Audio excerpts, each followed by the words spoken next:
இந்த திருமாவளவன் வந்து உங்களுக்கு பெரியாரா?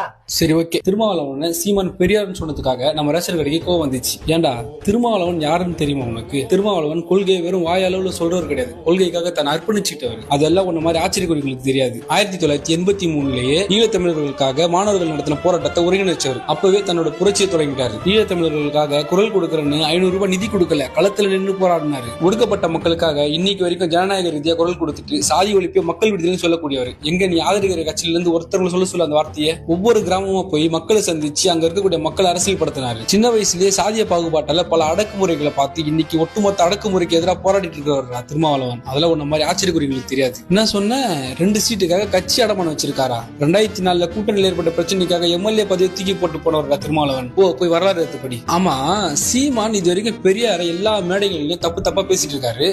எங்க கொள்கை தலைவர் நீ எப்படா தப்பா பேசலாம் அப்படின்னு அதை கண்டிச்சு ஒரு வீடியோ போடல, அதுக்கான எக்ஸ்பிளனேஷன் கொடுக்கல. திருமாவளவன் பெரியார்னு சொன்னதுக்காக உனக்கு கோவம் வந்துச்சு.